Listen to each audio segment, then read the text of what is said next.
Assalamualaikum warahmatullahi wabarakatuh. Kami dari kelompok 6 akan mempresentasikan hasil kerja kelompok kami, yaitu mengenai sistem somatosensori sensasi peraba dan rasa sakit. Yang beranggotakan, pertama, Lana Fauzia, kedua, Isti Munawaroh, ketiga, Wildan Prayoga, dan yang terakhir, Thalia Putri Anggraini Nurrohmah. Assalamualaikum warahmatullahi wabarakatuh. Saya Lana Fauzia dari kelompok 6 akan menjelaskan tentang stimulasi somatosensori.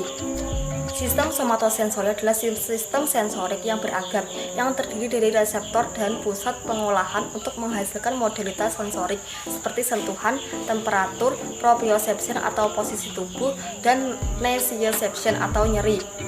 Reseptor sensorik menutupi kulit dan epitel otot rangka, tulang dan sendi, organ dan sistem kardiovaskular. Sistem somatosensori tersebar melalui semua bagian utama tubuh mamalia dan vertebrata lainnya. Sistem somatosensori mempunyai beberapa neuron yang panjang dan saling berhubungan satu sama lainnya, yang mana sistem somatosensori memiliki 3 neuron yang panjang, yaitu yang pertama, primer neuron atau neuron pertama, memiliki badan sel pada dorsal root ganglion di dalam saraf spinal atau area sensori berada pada daerah kepala dan leher, di mana bagian ini akan menjadi suatu terminal dari ganglia saraf trigeminal dan ganglia dari saraf sensorik kranial lainnya. Yang kedua yaitu second neuron atau neuron kedua, di mana neuron ini berada di medula spinalis dan brainstem dan memiliki sel tubuh yang baik.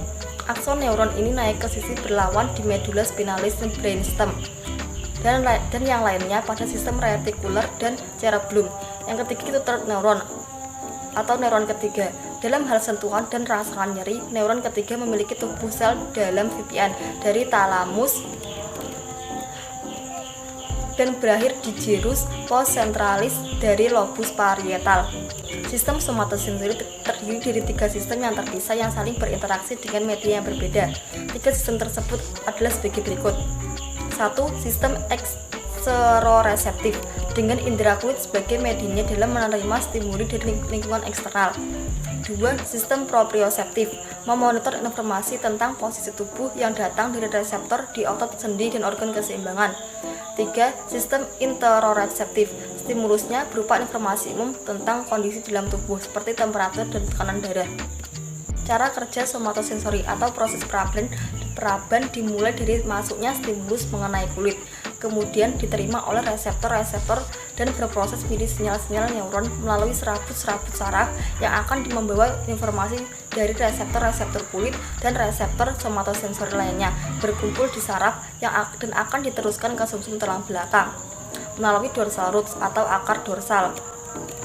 Dalam sistem peraban terdapat 2 jalur utama untuk mengirimkan stimulus yang diterima dari masing-masing sisi tubuh ke otak, yaitu yang satu dengan jalur dengan sistem kolom dorsal lemniscus medial. Jalur ini cenderung membawa informasi tentang sentuhan dan proprioseptif. Dimulai dengan neuron-neuron sensorik memasuki sumsum tulang belakang melalui akar dorsal, kemudian naik secara ipsilateral ke dalam kolom dorsal. Selanjutnya bersinapsis dengan neuron lainnya di nuklei kolom dorsal medula. Lalu akson-akson neuron tersebut menyeberang secara kontralateral ke sisi otak yang lain dan naik ke lemniscus media, dilanjutkan dengan ke nukleus posterior ventral di talamus. Yang kedua itu jalur dengan sistem anterolateral. Pada jalur ini, informasi yang dibawa adalah berupa rasa sakit dan temperatur. Jalur ini dimulai dari neuron-neuron memasuki sumsum tulang belakang melalui akar dorsal. Neuron tersebut langsung bersinapsis dengan neuron lainnya. Sistem anterolateral terdiri dari 3 taktus yang berbeda, yaitu 1.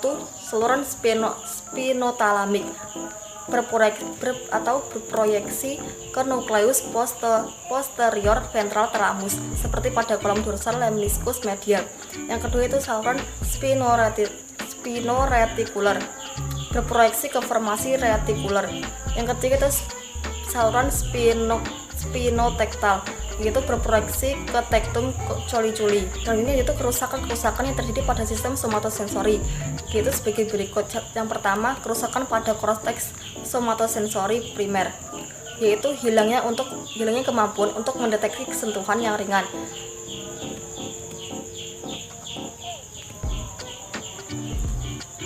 Dan muncul hambatan stereognesis, yaitu tidak dapat mengidentifikasi objek melalui sentuhan. Yang kedua itu agnosia somatosensori. Bila kerusakan pada sebelah bagian otak menyebabkan disfungsi pada kedua bagian tubuh bilateral, baik kiri maupun kanan, maka hal tersebut adalah tanda-tanda kerusakan pada bagian SSI atau secondary somatosensori cortex. Terdapat dua tipe agnosia somatosensori, yaitu yang pertama yaitu asterognosia, yaitu ketika seseorang yang mengalami hambatan dalam mengenali suatu objek melalui sentuhan, tetapi tidak ada kelainan dalam intelektual maupun dalam saraf-saraf sensorisnya. Yang kedua yaitu asomatognosia, yaitu kegagalan untuk mengetahui bagian tubuhnya sendiri. Asomatognosia umumnya berkaitan dengan kerusakan hemisfer sebelah kanan. Sekian dari saya, akan dilanjutkan dengan teman saya.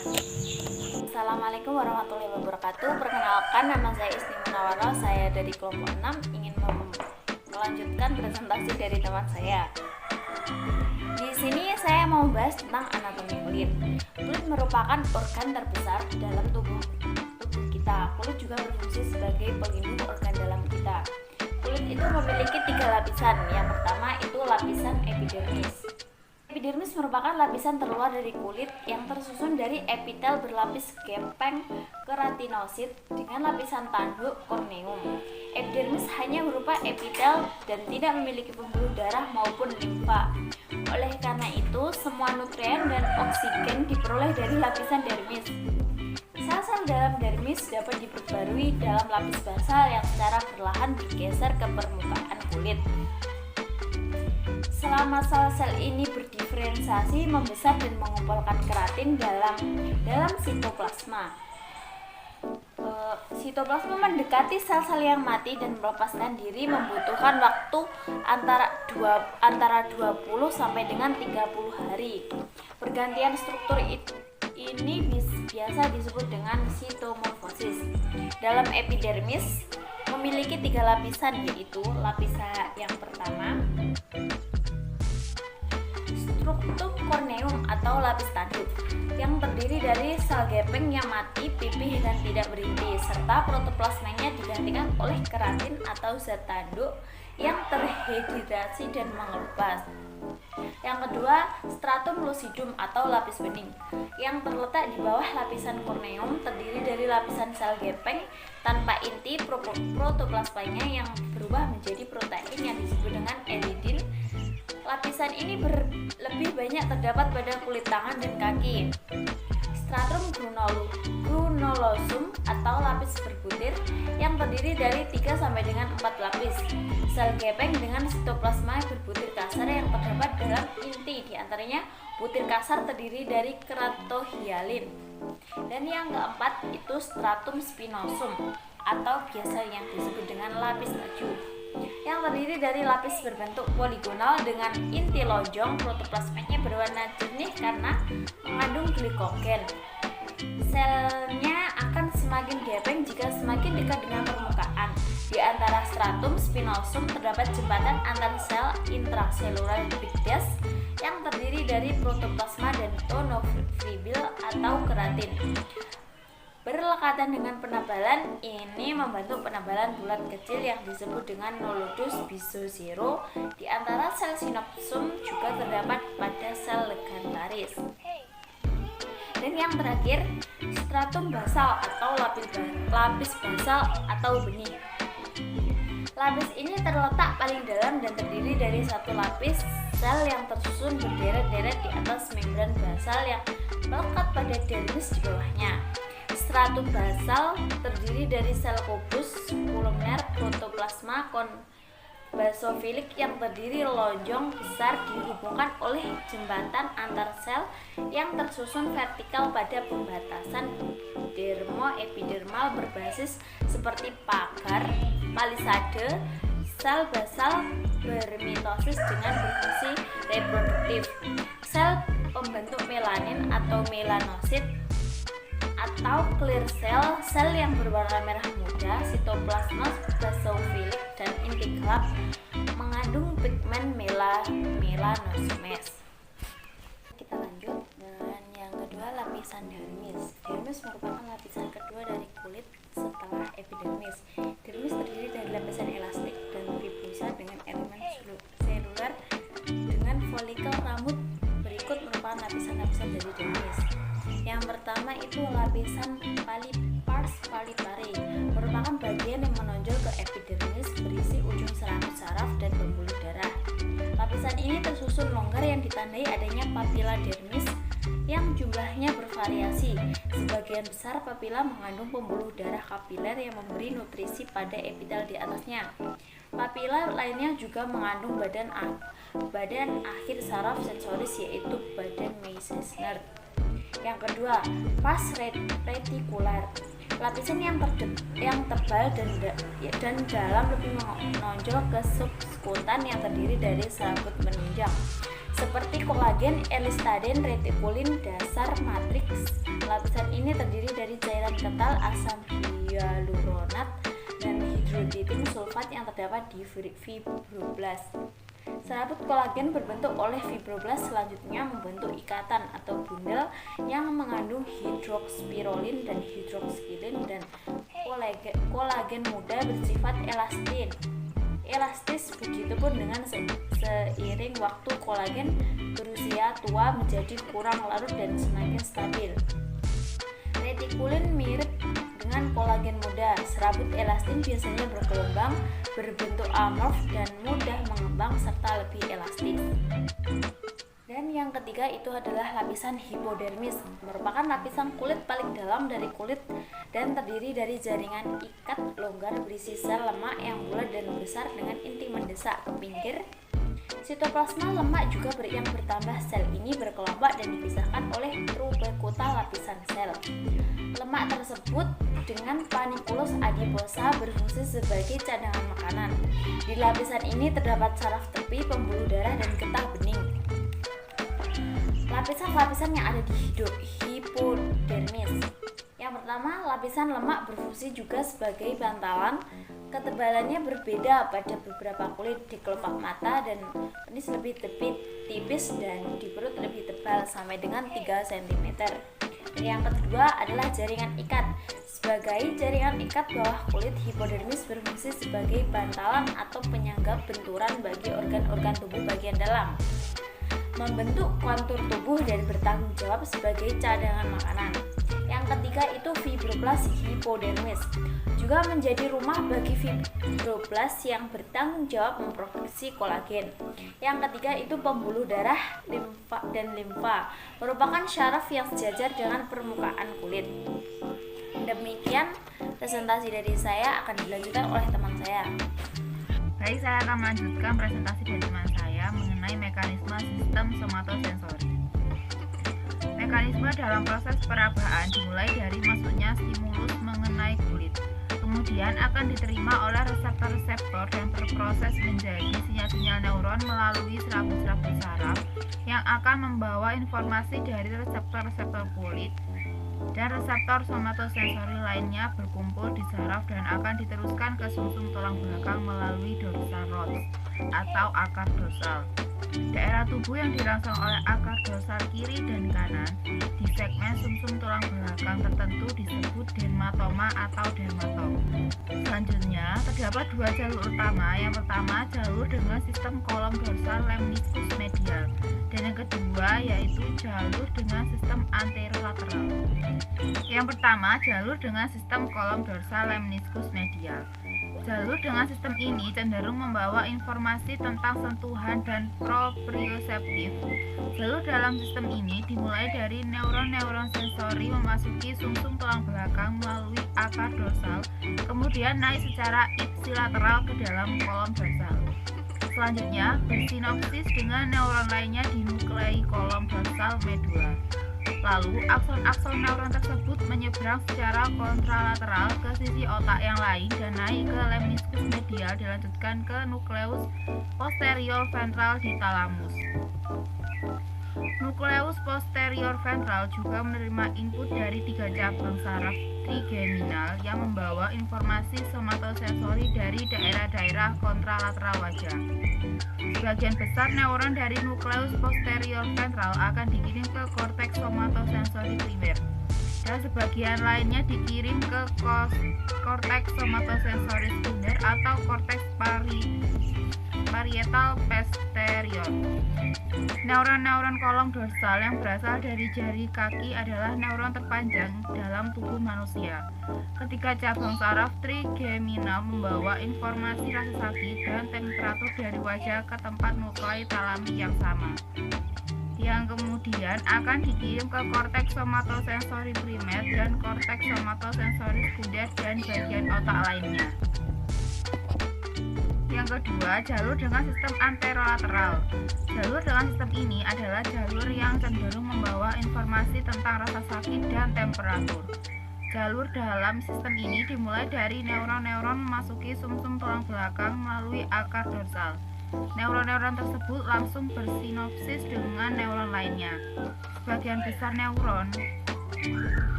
besar akson neuron berseberangan kontralateral kemudian naik ke otak di porsi anterolateral sumsum tulang belakang.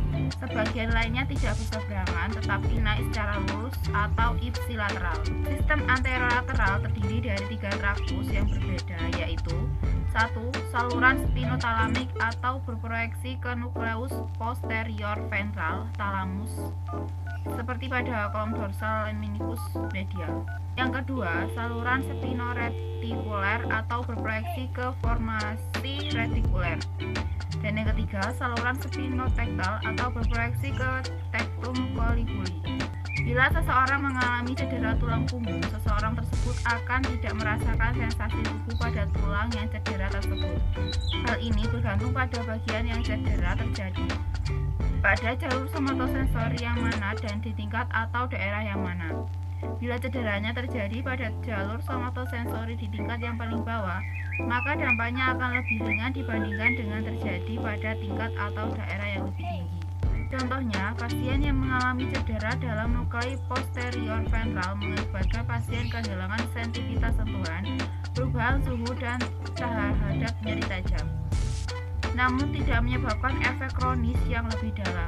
Sebaliknya, pasien yang cedera pada nuklei parafasikuler dan inflaminer dalam nuklei talamik tidak menyebabkan kehilangan sensitivitas tubuh tetapi mengalami masalah kronis yang lebih dalam. Menurut Penfield dalam Pinel 2009, konteks somatosensori primer manusia bersifat somatotropik yang terorganisasi menurut peta permukaan tubuh.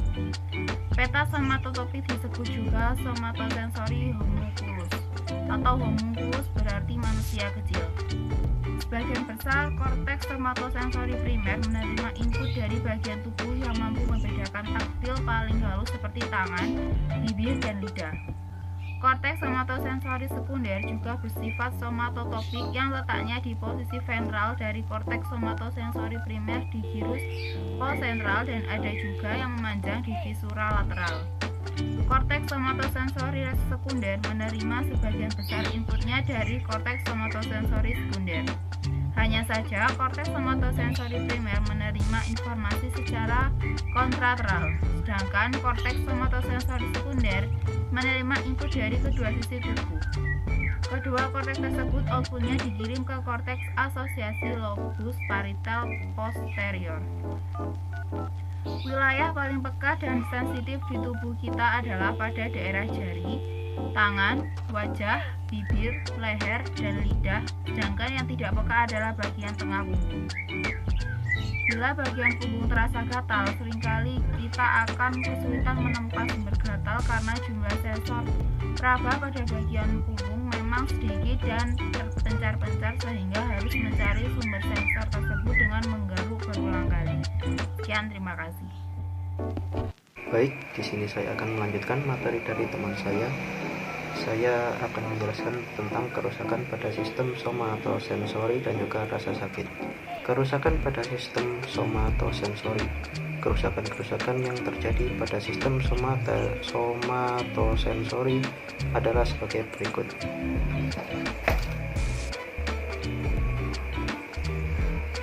Kerusakan pada korteks somatosensori. Kerusakan yang terjadi seringkali lebih ringan karena terdiri dari banyak jalur, sehingga bila satu jalur cedera masih ada jalur lainnya. Contoh kerusakan yang dialami pasien epilepsi setelah melakukan operasi, maka akan mengalami kebugaran pada indera peraba. Agnosia somatosensori. Yang pertama, astergonosia, yaitu ketidakmampuan untuk mengenali objek-objek melalui sentuhan. Kemudian asomatognosia, yaitu ketidakmampuan untuk mengenali bagian-bagian tubuh sendiri, biasanya bersifat unilateral yang hanya memengaruhi sisi kiri tubuh saja, dan biasanya berhubungan dengan kerusakan lobus parietal posterior kanan. Asomatognosia umumnya sering disertai dengan gejala anosognosia, yaitu ketidakmampuan untuk mengenali gejalanya sendiri atau gangguan neurologis. Asomatognosia merupakan komponen dari kontralateral neglect atau pengabaian kontralateral, yaitu kecenderungan untuk tidak merespons stimuli yang berada di posisi kontralateral terhadap cedera hemisfer kanan. Kemudian rasa sakit. Stimulus rasa sakit secara khusus tidak ada. Sakit merupakan respon terhadap berbagai macam stimulasi apapun yang secara potensial membahayakan. Terdapat tiga paradoks tentang rasa sakit, yakni sebagai berikut. Yang pertama, sakit merupakan hal yang buruk, padahal di satu sisi yang dirasakan tersebut dapat menyelamatkan hidup kita, seperti contoh kasus saat kita tanpa sengaja tertancap pisau saat di dapur. Otak secara refleks akan memerintahkan tangan untuk mencabut pisau tersebut dari bagian tubuh kita yang terkena olehnya, supaya tidak membahayakan tubuh kita lebih dalam lagi. Yang kedua, tidak memiliki representasi kortikal yang jelas. Stimuli sakit mengaktifkan banyak korteks, tetapi setelah diteliti tidak ada satupun daerah korteks yang mengatur persepsi rasa sakit. Contoh pada pasien hemisprektomi, yaitu pasien yang salah satu bagian hemisfernya dianggap menimbulkan rasa sakit dari kedua sisi tubuh. Yang ketiga, rasa sakit dapat ditekan secara efektif dengan faktor kognitif serta emosional. Contoh, rasa sakit yang dialami para prajurit dianggap biasa dalam medan pertempuran. Terdapat gate control theory dari Melzek dan Wall pada tahun 1965 yang menjelaskan bahwa faktor kognitif dan emosional dapat memblokir rasa sakit. Teori mengatakan bahwa sinyal-sinyal yang turun dari otak akan mengaktifkan sirkuit-sirkuit gerbang neural di sumsum tulang belakang untuk memblokir rasa sakit yang datang.